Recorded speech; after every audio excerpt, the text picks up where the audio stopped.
السلام علیکم ورحمۃ اللہ وبرکاتہ۔ دوستو، حدیث کے اسباق کا سلسلہ جاری ہے۔ آج کا جو سبق ہے وہ ان دو چیزوں کے بارے میں ہے کہ جو چیزیں انسان کے اندر کا پایا جانا صحیح نہیں ہے۔ نبی پاک صلی اللہ علیہ وسلم نے ان دو چیزوں سے بچنے کا حکم دیا ہے، بچنے کی تعلیم دی ہے۔ عام طور پر انسان کے اندر یہ دونوں چیزیں آ جاتی ہیں، ایک ایمان والے کے اندر یہ دونوں چیزیں نہیں ہونی چاہیے۔ دو بری خصلتیں کہ جس کا کسی ایمان والے کے اندر ہونا ناممکن ہے۔ وعن ابی ہریرہ رضی اللہ تعالی عنہ قال قال رسول اللہ صلی اللہ علیہ وسلم شر ما فی الرجل شح ہالع وجبن خالع۔ ابو داؤد شریف کی اس حدیث کا ترجمہ یہ ہے کہ حضرت ابو ہریرہ رضی اللہ تعالیٰ عنہ سے روایت ہے کہ اللہ کے نبی صلی اللہ علیہ وسلم نے فرمایا کہ آدمی میں بدترین خصلتوں میں سے دو خصلتیں ہیں، جو انسان کی خصلتوں میں بدترین خصلتیں ہیں۔ ایک نہایت درجے کا بخیل ہونا اور دوسرا نہایت درجے کی بزدلی۔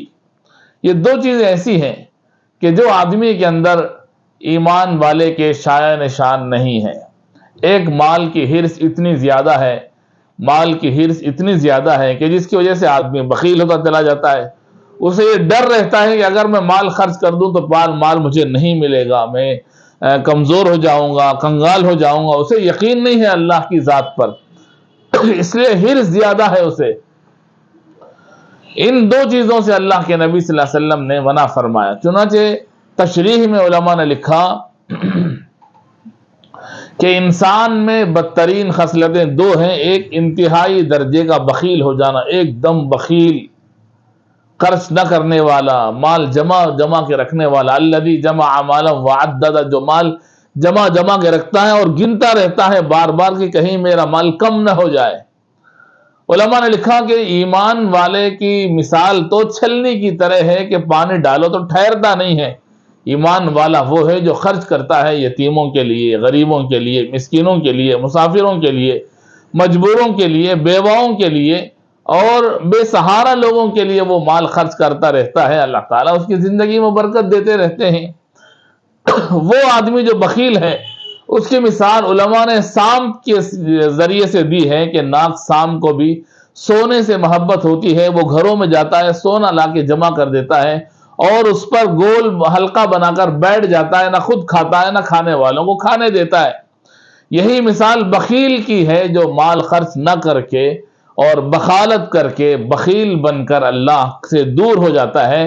حضرت اسماء رضی اللہ تعالیٰ عنہا، نبی پاک صلی اللہ علیہ وسلم نے حضرت اسماء سے فرمایا کہ جو حضرت عائشہ رضی اللہ تعالیٰ عنہا کی بہن ہیں، اللہ کے نبی علیہ السلام نے فرمایا کہ عائشہ، اسماء سخاوت کرو۔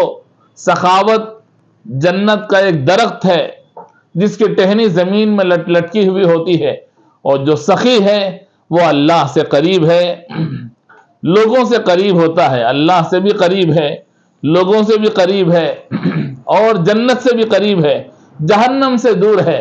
اور جو بخیل ہے وہ لوگوں سے دور ہے، اللہ سے دور ہے، جنت سے دور ہے اور جہنم سے قریب ہو جاتا ہے۔ الغرض اس حدیث میں دو باتیں ہیں، ایک ہے بخالت اور دوسرا ہے بزدلی۔ علماء نے لکھا کہ ایسی بزدلی جو انسان کو کفار سے کے ساتھ لڑائی کرنے سے روک دے۔ نبی پاک صلی اللہ علیہ وسلم بہادر تھے۔ کان رسول اللہ صلی اللہ علیہ وسلم اشجع الناس، سب سے زیادہ شجاعت اور بہادری نبی پاک صلی اللہ علیہ وسلم نے دکھائی تھی۔ تو ایک ایمان والے کے اندر بھی یہ دونوں چیزیں ضروری ہیں کہ بخل اس کے دل سے نکلے اور اس کے اندر سخاوت کا مزاج آئے، اور اسی طرح اس کے اندر سے بزدلی نکلے اور شجاعت اور بہادری کا مزاج پیدا ہو۔ ابو داؤد شریف کی آج کی اس روایت سے ہمیں یہ بات معلوم ہوتی ہے کہ یہ دونوں چیزوں سے ہمیں بچنا چاہیے۔ اللہ ہم سب کو اس حدیث پاک پر عمل کرنے کی توفیق عطا فرمائے۔ السلام علیکم ورحمۃ اللہ وبرکاتہ۔